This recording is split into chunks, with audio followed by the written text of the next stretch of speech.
자, 시청자분들께서도 얼마 전 위안부 문제를 이용하다가 난리가 났던 윤미향 의원에 대해서는 잘 알고 계실 겁니다. 자, 그런데 최근 이 윤미향 의원이 위안부 할머니들을 위한 시민들의 그런 소중한 후원금을 갈비집에 가가지고 고기도 사 먹고 마사지도 받고 면세점을 이용하는 등 지극히 개인적인 용도로 사용했다라는 뉴스 보도가 나와버려가지고 현재 많은 논란이 되고 있습니다. 자, 갈비집이라든지 과자 가게 출입하는 거는 물론이고 개인적인 교통법규 위반 과태료를 내기까지 여기 돈을 끌어다 쓰는 등 윤미향은 현재 217차례에 걸쳐가지고 몇 년 동안 지속적으로 정대협의 후원금을 횡령했다라는 그런 나쁜 혐의를 받고 있는 상황입니다. 자, 최근 재판 과정 등이 진행되면서 겨우 밝혀진 사실인데요. 최근 야당인 국민의힘 의원실이 법무부로부터 제출받았던 윤 의원 공소장에 관한 내용을 살펴보면 다음과 같은 자세한 내용들이 나옵니다. 자, 윤미향이가 후원금 1억 37만 원을 무려 217차례에 걸쳐가지고 사사롭게 쓴 내역이 담겨져 있다라고 해요. A 갈비집에 가가지고 26만 원을 체크카드로 긁은 것부터 해서 돼지고기 전문점에 가가지고도 18만 4천 원을 쓰고 과자 가게에 가서도 4만 5천 원을 쓰고 뭐 이런 식으로 한 건 한 건의 액수가 그리 크지 않다고 생각하실지도 모르겠지만 마치 개인의 신용카드를 사사롭게 쓰듯이 이 사사로운 용도의 돈을 쓴 것들이 지금 현재 문제가 되고 있는 겁니다.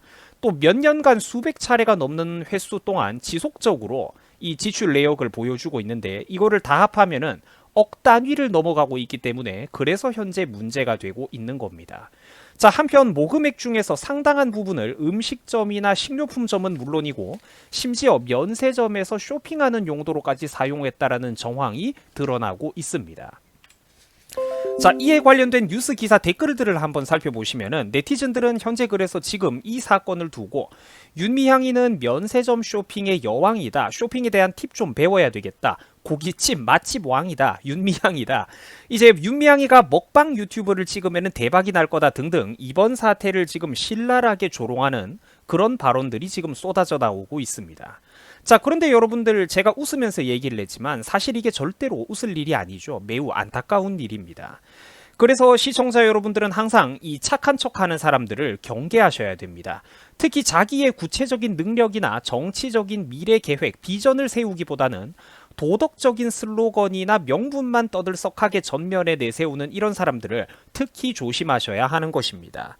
한국 사회에서는 보통 이런 사람들은 사기를 치고 다니는 사람들이 많아요. 혹은 앞에서 하는 말과 뒤에서 실제 하는 행동이 다른, 앞과 뒤, 겉과 속이 다른 위선적인 사람들이 매우 많다라는 것입니다. 그리고 더욱더 안타까운 거는 우리나라 국민들의 거의 절반 아니면은 혹은 그 이상이 넘는 아직도 저쪽 진영을 지지하고 있는 우리나라 국민들의 모습입니다. 정치의식 수준이 안타깝기 그지없죠. 자, 이 사람들이 뭐라고 말을 하고 있냐면은 할머니들과 윤미향 의원 사이에 그리고 또 이 이중적인 행보를 보고 있는 그 정의연 시민단체 사이에 어떤 갈등이 발생하자 피해자인 할머니들을 편들어주는 것이 아니라 할머니들을 비난하고 있다라는 겁니다. 민주당의 발목을 잡는다라는 것이죠. 여러분, 이게 뭘 말하는 걸까요? 그렇죠. 애초에 저들은 할머니들은 안중에도 없었다라는 겁니다. 할머니들도 과거사도 실은 정치적으로 투쟁하는 데 써먹기 위한 하나의 유용한 도구에 지나지 않았다라는 겁니다. 자극적인 정치 아이템으로 이용해 먹는 것 말고는 애초부터 아무것도 신경 쓰지 않았다라는 것이죠. 자, 몇 달이나 지나가지고 요즘 조금 여론이 잠잠해지고 사람들이 또 잊어버려서 그렇지 최근까지 윤미향과 정의연 측이 보여주고 있는 이런 행동들을 그간의 행동들을 살펴보면은 이게 정상적인 분들은 도저히 두 눈 뜨고는 믿기 힘든 내용들이 가득합니다. 아무튼 결백하지만 계좌 내역 공개는 안 된다라고 합니다. 아무튼 자기들은 결백하고 도덕적이지만 관련된 자금의 흐름이나 정황은 절대로 사람들에게 알려줄 수 없다라고 합니다. 자, 시청자 여러분들 이게 뭘 말하는 걸까요? 그렇죠. 뻔하잖아요. 자기가 당당한 사람들이라면 증거를 딱딱 제시를 해가지고 빼도 박도 못하게 반격을 하겠죠. 왜 말을 못하는 걸까요? 정답은 뻔히 나와 있다라는 것입니다. 자, 그리고 여러분 불과 한두 달 전에 두어 달 전에 이런 뉴스가 나왔던 거 기억하시나요? 제가 그때도 한번 다뤘었는데 잠시 지금 이렇게 무소속으로 나가 있는 윤미향 의원과 또 실제로는 지금도 여전히 이쪽을 밀접하게 지원해주고 있는 민주당의 의원들이 무슨 짓을 했는지 다들 기억나십니까? 시민단체를 비판하지 못하도록 강제로 처벌하는 법안까지 밀어붙이려고 했었습니다. 위안부 피해자나 유가족들의 명예를 보호하는 척 하면서 은근슬쩍 거기에다가 관련된 자기들 정치 시민단체들까지 보호해야 된다라고 함께 집어넣어 놓았다라는 겁니다. 여러분들 상상을 초월하죠. 물론 최근에는 이런 법안들이 국민들의 강한 비난에 비난 여론에 부딪혀가지고 일시적으로 이것들이 철회하고 물러서서 여론의 눈치를 보고 있는데요. 사실 이 법안 발의라는 거는 마음만 먹으면은 이 인간들이 당장 몇 달 뒤에 여론이 잠잠해지면 언제든지 다시 또 밀어붙일 수도 있다라는 겁니다. 누구도 모르죠, 그거는. 그렇기 때문에 지금 우리 대한민국이 얼마나 무섭고 위험한 상황에 놓여 있는지 국민들이 부디 정신을 차려야 되는 겁니다. 시민단체를 비판하지 못하게 만드는 법을 만든다. 여러분, 이게 말이나 되는 일입니까? 국민들이 정신을 차려야 됩니다. 우리가 지금 이런 나라에서 살고 있는 겁니다. 자, 어디 보통 시민단체도 아니고 위안부 후원금을 빼내가지고 갈비도 사먹고 쇼핑하고 마사지도 받는다. 이런 거는 여러분들 좀 해도 너무한 일 아니겠습니까? 면세점에 가가지고 쇼핑하고 사적인 용도로 개인 계좌나 자녀 계좌로 별다른 용도 표기도 없이 계좌 이체도 하고 사실상 개인 통장처럼 마음대로 쓰고 있는데 이런 거는 정말로 잘못되었다라는 것이죠. 그리고 사실상 이런 사건들을 지난 수십 년 동안 철저히 이용해 먹어온 게 누구냐? 그 몸통은 솔직히 민주당 정치권 세력들입니다. 좌파 세력, 그 여권 세력들이에요. 워낙 이 사람들이 거대한 잘못을 저질렀으니까 잠시 숨고르기를 한다라고 윤미향이가 지금 잠깐 무소속으로 바깥에 나가 있는 거지. 아까 시민단체 비판처벌법 같은 이런 사례를 보시면 알겠지만 여러분, 실제로 민주당은 여전히 윤미향과 한 몸입니다. 그러니까 다 같이 법안을 발의를 하는 거겠죠. 이런 거를 그러니까 부디 시청자분들께서 똑똑히 기억을 해 주셔야 됩니다. 하루 이틀, 1주, 2주 지나면은 까먹어 버려서는 안 된다라는 거죠. 지금 이 뉴스도 한번 보세요. 벌써 1년도 넘은 기사입니다. 저것들은 사실상 결국 한 몸이 되어가지고 일사불란하게 움직이면서 수사의 시간을 길게 질질 끌고 있다라는 겁니다. 관련된 법조계 전문가들이나 경험이 풍부한 현직 야권의 국회의원들의 인터뷰를 보면은 시간을 길게 끌면서 실제로는 할머니들의 내부 폭로 같은 거를 원천 차단하고 자극적인 목소리가 나온 거를 막아버리고 여론의 관심이 재판으로부터 느슨해지기를 기다리고 있는 거라고 해석하고 있습니다. 누구 말이 맞을까요? 정답은 뻔하죠. 실제로 기소한 지 무려 11개월이 넘게 지난 끝에 올 여름이 다 돼서야 재판이 겨우 어렵게 시작되고 있다라고 합니다. 자, 국민들이나 특히 정치권인 야권이 이런 문제를 바보같이 또 잊어버리고 제대로 살리지 못한다면은 또 소리 소문 없이 슬쩍 넘어가게 될지도 모를 일입니다. 부디 그런 일들은 국민들께서도 반드시 기억을 하고 또 야권인 국힘당 측에서도 제발 좀 본인들이 직업 정치인인 만큼 이런 문제를 지속적으로 비판하고 막아야 할 것입니다. 제가 잠깐 국민의힘 정치인들에게 한 말씀 드리자면은 야당의 정치라는 거는 기본적으로 정부와 여당을 향해 가지고 적극적인 정치 투쟁을 벌이는 것입니다. 야당의 정치란 기본적으로 적극적으로 정치 투쟁을 벌이는 것입니다. 잘못된 걸 잘못됐다라고 열심히 비판하고 그 기회를 살리는 거는 야당의 당연한 의무입니다. 잘못된 정부를 견제하고 잘못된 사실에 대해서 국민들에게 야당이 적극적으로 공론화를 시키고 알려주고 정권 재탈환 의지를 가지고 있어야 된다는 겁니다. 올바른 비판을 하라는 것이죠. 올바른 비판은 적극적으로 집요하게 해야 됩니다. 꼬투리를 잡는 것과는 다른 거예요. 그렇게 해야 정부와 여당의 폭주를 견제할 수가 있는 것입니다. 투쟁을 포기한 야당은 더 이상 야당이 아니며 정치인 놀이를 할 자격도 없는 것입니다. 자, 다시 본론으로 돌아오겠습니다.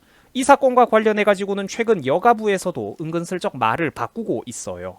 시청자분들이 꼭 기억을 하셔야 됩니다. 여가부가 뭐라고 말을 바꿨냐면은 윤미향이가 시민단체 활동을 명분으로 부정하게 수령해갔던 그런 정부 보조금들에 대해서 처음에는 국민들의 여론이 험악하니까 위법한 사항이 있으면은 판결 전에라도 적극적으로 환수하겠다라고 했었는데 시간이 흐르고 보니까 이제 또 슬슬 만만해지고 다리 펴고 입장이 바뀌고 있다라는 겁니다.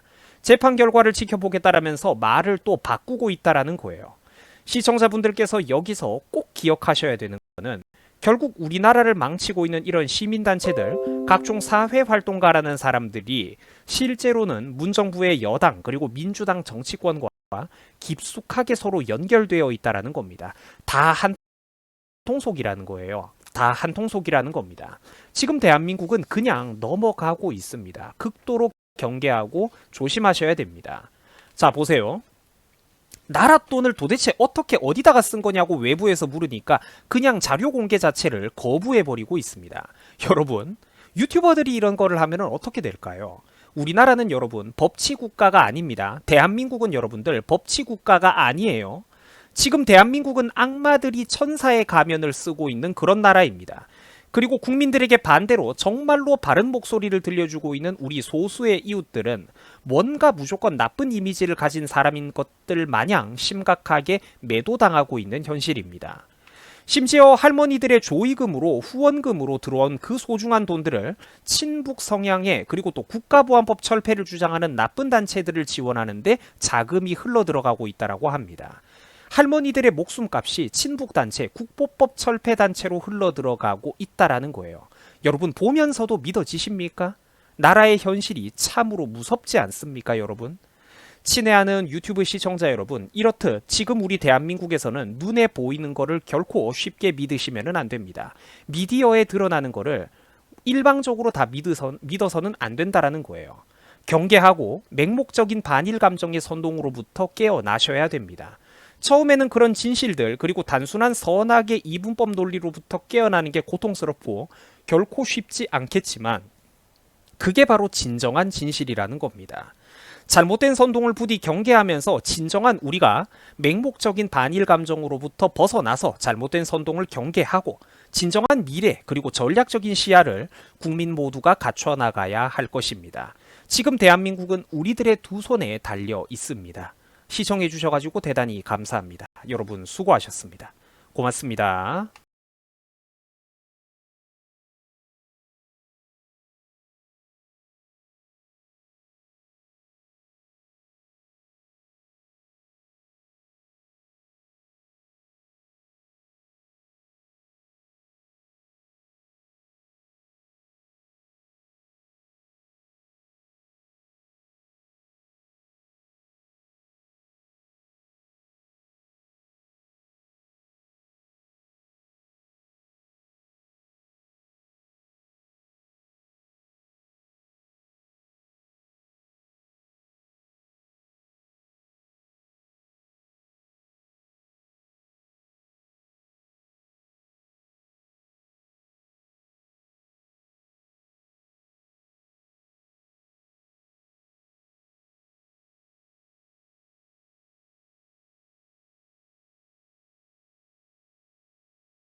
자, 시청자 여러분 반갑습니다. 얼음사이다입니다. 자, 여러분, 최근에 삼성전자 노조가 연봉의 전체도 아니고 기존 연봉에서 플러스 알파로 추가되는 금액을 무려 6천만 원이나 더 늘려달라는 주장을 사실상 하고 있어가지고 많은 논란이 되고 있습니다.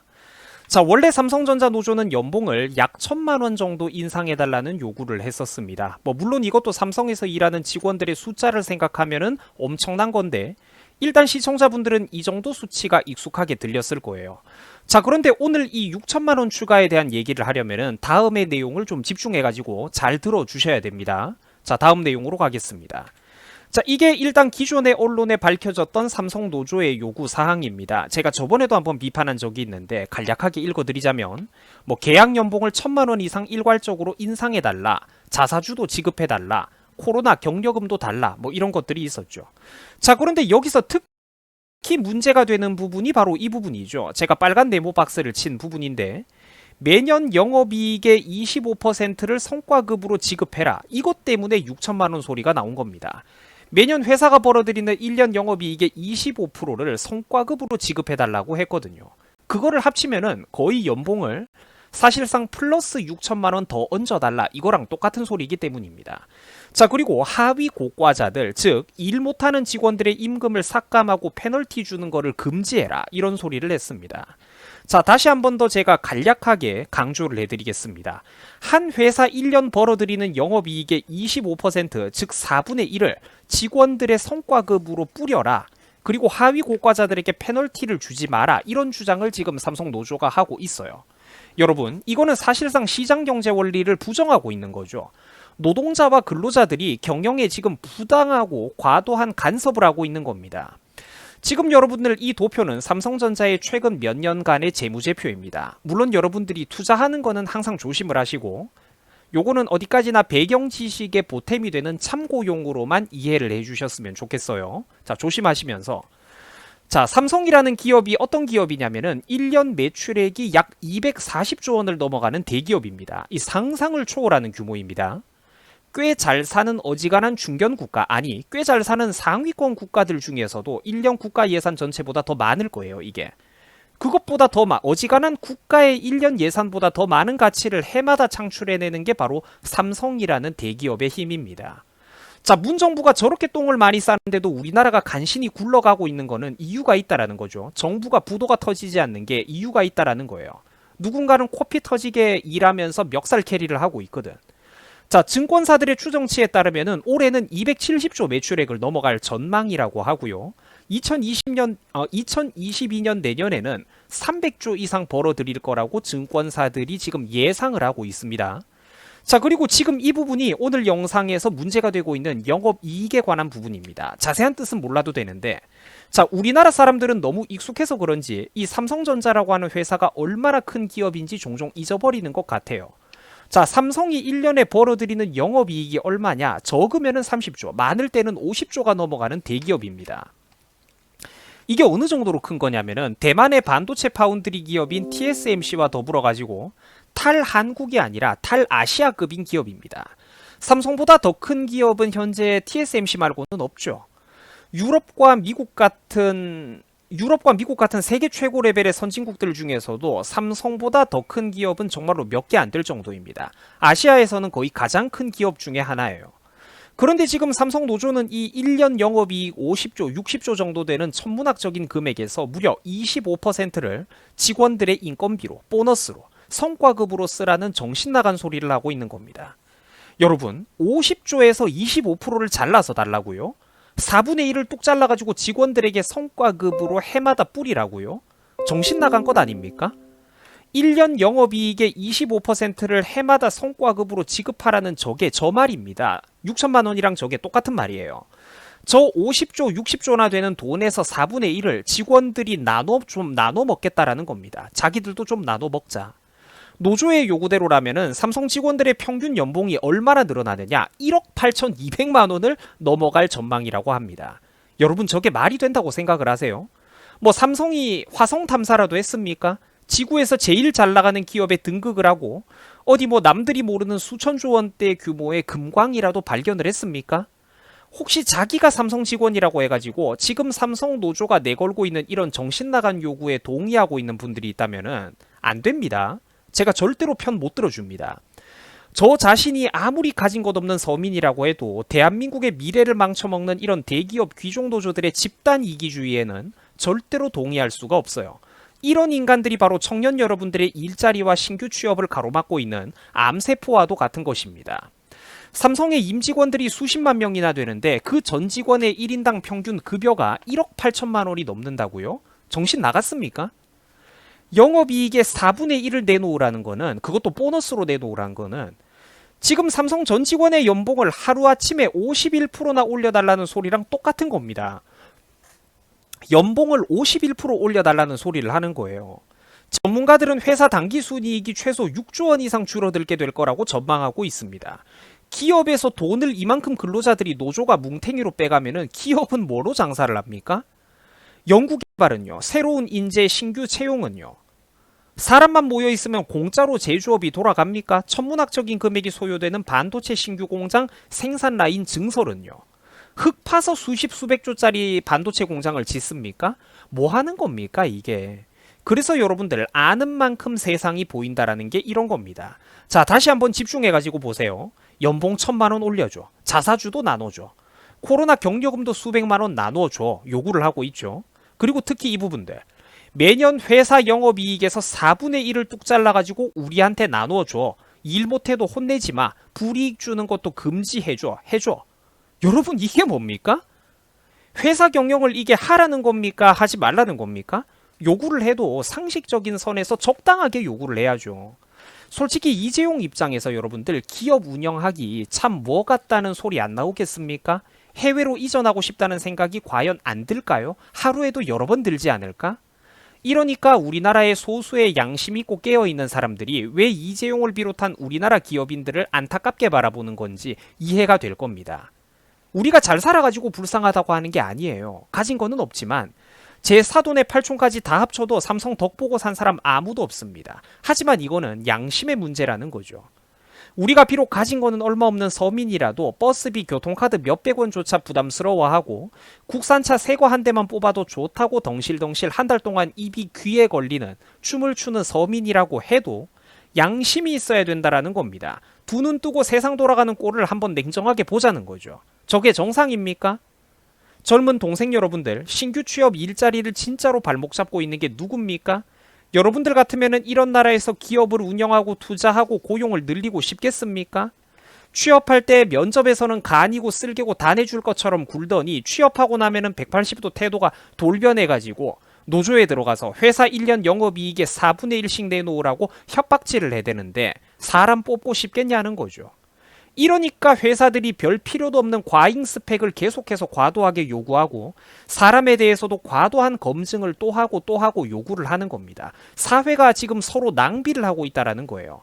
우리나라가 미국처럼 해고하기 쉬운 나라였으면 반대로 취업하는 게 지금처럼 이렇게 어렵지는 않았을 겁니다. 젊은 분들이 경력을 쌓기도 쉬웠을 거예요. 일단 사람을 써보고 판단할 수가 있으니까요. 평범한 사람들에게 득이 되는 게 여러분 과연 어떤 길일까요? 첫 번째 기회조차 받아보기가, 첫 출발을 하기가 지금 너무나도 힘이 드는 사회 아닙니까 여러분? 미국의 초거대 기업인 아마존 다들 잘 아시죠? 아마존은 미국에서 야심만만한 젊은이들이 이제 그 야심만만한 젊은이들 사이에서 가장 인기가 많고 유명한 기업 중에 하나입니다. 그런데 놀랍게도 일이 편하고 만만한 게 아니라 아마존은 일이 빡세기로 유명한 기업이에요. 그런데 미국의 청년들은 서로 앞다퉈가지고 입사해가지고 기회를 얻어보려고 난리를 치고 있습니다. 그게 왜 그런 걸까요? 맞습니다. 일이 빡센 만큼 인센티브, 즉 일 잘하고 일 많이 하는 직원들에 대해서는 보상이 확실하기 때문입니다. 아마존에는 직원들 간의 등급제가 있고 더 많은 일을 하고 더 높은 연봉을 받기 위해서는 더 높은 등급으로 가야 합니다. 심지어 해마다 일 못하는 하위 1, 20%의 직원들은 거의 해마다 해고가 되고 물갈이가 됩니다. 여러분 살벌하죠? 이렇듯 세계 최고, 세계 제일의 서비스라는 거는 거저 먹는 게 아니라는 겁니다. 수많은 사람들이 숨이 턱까지 차오르는 노력을 하고 간절하게 발버둥을 쳐야 비로소 그 경쟁에서 극소수만이 살아남는다는 겁니다. 그런데 오늘날 삼성 노조가 하고 있는 요구사항을 한번 보세요. 늘 자기들 하던 일을 하면서 잘릴 염려도 없이 전 직원에 대해서 일괄적으로 연봉 수천만 원을 올려달라. 회사 1년 전체 영업이익에서 4분의 1을 나눠달라. 직원들이 일을 못해도 일 못하는 직원들에게 불이익도 주지 말라. 이런 요구를 하고 있습니다. 여러분, 전 세계 어느 대기업이 그따위로 장사를 한단 말입니까? 누구는 뭐 금강파 가지고 장사를 합니까? 그리고 광산기업도 실제로는 당연히 그따위로 경영을 안 하죠. 핵심 인재, 고급 인재와 일반 평균 노동자들의 대우는 광산기업에서도 당연히 다를 수밖에 없다라는 거예요. 그리고 기업은 사업 활동에서 막대한 리스크를 짊어집니다. 예를 들어 보자면은 삼성의 영업이익을 한번 보세요. 2018년도에는 역대급 실적이 나와가지고 58조 원의 영업이익을 벌어들였는데 바로 다음에 2019년에는 당시 27조 정도밖에 벌어들이지 못했습니다. 반토막 그 이상이 난 거죠. 그러면 직원들의 월급도 마이너스 50% 정도 줄일 겁니까? 그거는 싫잖아요. 그거는 너무하다 싶잖아. 바로 그겁니다. 사람들이 자꾸 오해를 하는데 한 회사가 돌아가는 과정에서 그 밑에 월급 받아 일하는 직원들은 리스크를 짊어지는 게 없습니다. 우리나라 대기업들이 일 많이 시킨다, 뭐 대우가 안 좋다 이런 소리 아무리 해도 미국 대기업에 비하면은 세 발의 피해요. 아마존은 여러분들 해마다 20%의 직원이 물갈이를 당한다니까? 근데 우리나라만큼 고용 보장이 잘 되는 나라가 있습니까? 이유가 있는 거라니까, 모든 대우들은. 한 회사가 돌아가는 과정에서 그 밑에 월급 받아 일하는 직원들은 리스크를 짊어지는 게 없어요. 왜냐? 투자한 게 없잖아요. 리스크는 그러면은 사업이 실패했을 때의 리스크를 누가 짊어지느냐? 오너와 투자자 그리고 회사가 짊어지고 있는 겁니다. 보세요. 삼성전자는 작년에도 국내에다가 평택 2라인 한 곳에서만 축구장 16개 크기를 넘어가는 세계 최대 규모의 신규 반도체 공장을 건설을 했습니다. 당연히 수십조, 수백조가 넘어가는 돈을 쏟아부었죠. 그런데 저런 막대한 생산 설비 투자를 했다가 만약에 물건이 잘 안 팔리면 어떻게 될까요? 세계 경쟁 시장에서 삼성이 밀리면 어떻게 될까? 망하는 거예요. 회사가 어려울 때도 직원들이 자기 연봉 50%씩 잘라가면서 지원해 줄 겁니까? 아니잖아요. 리스크는 누가 짊어지고 있느냐? 직원들이 아니라 회사가 짊어지고 있다는 겁니다. 사업의 본질을 똑바로 봐야 된다는 거예요. 투자를 가장 많이 한 게 오너고 기업이고 회사니까 가장 많은 이득도 회사가 가져가서 재분배와 재투자를 하는 거예요. 저 거대한 공장을 한번 보세요. 우리는 고작 몇 층짜리 빌딩 한 개만, 5, 6층짜리 빌딩 한 개만 가지고 있어도 큰 부자라고 부러워하죠. 근데 주변에 수십 층이 넘는 아파트 단지와 그리고 여기 삼성 공장, 이 삼성 공장의 크기를 여러분들 한번 비교를 해보세요. 사진에 보면은 저 구석에 아파트 단지들이 보입니다. 물론 이 원근법에 따라서 좀 작아 보이기는 하는데 웬만한 아파트 단지들보다 훨씬 더 건물이 거대하죠. 이게 상상이 가십니까, 여러분? 수십 층이 넘는 아파트 단지와 이 삼성 공장의 크기를 한번 비교를 해보라고. 상상이 가세요? 실내가 있는 건물이 축구장 수십 개 면적의 사이즈라는 게 상상이 갑니까? 아파트 한 채, 집 한 채 사는 것도 그렇게 비싸고 힘이 드는데 저만한 건물을 지어 올리려면은 거기 필요한 땅값과 건설비, 투자비가 도대체 얼마나 들어갈까요? 그리고 저 안에 들어가는 게 뭐 텅 비어 있습니까? 아니죠. 첨단 기계 들어가고 생산 설비 들어가고 그 가치를 다 합치면 도대체 투자 금액이 얼마나 될까요? 그래서 수십조, 수백조가 들어가는 겁니다. 저 거대한 설비를 막대한 리스크를 짊어지고 투자를 하는데 솔직히 말해가지고 월급 받아 일하는 삼성의 평직원들이 무슨 리스크를 짊어졌습니까? 똑바로 보자는 겁니다. 가장 큰 위험 부담은 회사 경영주와 오너들, 회사 자체가 가지고 있다라는 거예요. 직원이 아니라 회사가 제일 큰 리스크를 짊어지고 있다라는 거야. 이재용이 전에 그랬죠. 삼성 반도체 공장을 지으면서 저 건물 하나 짓는 데 들어가는 돈이 인천국제공항 3개 지을 돈이라고 말입니다. 기업은 이렇듯 사업을 실패했을 때는 가장 큰 피해, 막대한 리스크를 짊어지면서 국내에다가 투자를 한다라는 겁니다. 저 큰 공장을 지으면서 그 밑에 딸린 건설업계는 얼마나 또 먹고 살까요? 노동자들도 화물트럭 기사들도 주변의 밥집과 자영업자들도 모두가 이 공장 주변에서 먹고 살아가게 된다라는 겁니다. 그게 여러분들 낙수 효과예요. 지금 해외 다른 나라들은 삼성에게 러브콜을 보내고 있습니다. 조건들을 보면은 다들 입이 떡 벌어집니다. 해외 다른 나라들이 삼성에게 러브콜을 보내고 있어요. 조건들이 대단하다니까. 공장 지을 부지를 사실상 몇 년 동안 10년 20년 동안 무상 임대를 해주거나 고압의 전기시설이나 수도 같은 거 그 나라 돈으로 다 깔아주고 회사 공장 문 앞에까지 신규 도로를 뚫어주겠다라고 합니다. 제발 우리나라에 투자해달라고 하소연을 하고 있어요. 세금 혜택을 내거는 것도 보면은 파격적입니다. 법인세와 소득세를 크게 감면해주거나 아예 몇 년 동안 면제를, 세금을 몇 년 동안 아예 면제해주겠다는 지역들도 수두룩합니다. 세계 각국이 이렇듯 자국에다가 기업을 유치하고 자국의 젊은이들의 일자리를 만들어주고 경제와 산업을 육성하려고 온 힘을 기울이고 있는데 지금 우리나라는 무슨 짓을 하고 있습니까, 여러분? 이런 거 보면 굉장히 나라가 좀 미개하다라는 생각이 안 드시나요? 안타깝잖아요. 중국 같은 나라조차도 자국의 산업을 살리기 위해서 10년 동안 법인세 면제라는 파격적인 조건을 내걸고 있는 판입니다. 지금 우리나라는 여러분들 뭘 하고 있는 거죠? 우리나라에서 기업들에게 법인세 면제해 주겠다고 하면은 나라 뒤집어지지 않을까? 부자들 편들어 준다고? 해외 다른 나라들은 저렇게 파격적인 조건을 내걸면서 청년 여러분들의 일자리를 만들고 기업의 투자를 늘리려고 산업을 육성하려고 미래 먹거리를 확보하려고 안간 힘을 쓰고 있는데 우리는 지금 우리가 가지고 있는 황금알 낳는 거위에게 무슨 짓을 하고 있냐고요. 기업이 과연 이런 실정 속에서 국내에서 사업 확장하고 싶을까요? 투자를 늘리고 고용을 늘리고 싶을까? 지금 우리나라의 무능한 정치권들이 하는 짓을 보세요. 그리고 이미 자기는 대기업 취업 관문의 좁은 문을 통과했다고 해가지고 배째라 들어눕는 이 대기업 귀족 노조들의 이기주의를 보세요. 이런 사람들이 과연 청년 여러분들의 일자리 확대에 신규 취업의 기회를 확장하는 데 도움이 될까? 아니라는 겁니다. 누가 진짜로 내 편인지 내 미래의 편인지 알아야 된다라는 거죠. 부자들에게는 자유를, 서민들에게는 출세할 수 있는 기회를 줘야죠. 인생의 첫 출발을 여러분들이 못하고 자꾸 첫 번째 취업 연령대와 결혼 나이대가 늦어지는 이유가 뭡니까? 똑바로 보자라는 거예요. 이런 나라에서 누가 사업 투자를 하고 고용을 늘리고 싶겠습니까? 가슴 아프게 생각을 해볼 일입니다. 여러분 수고하셨습니다.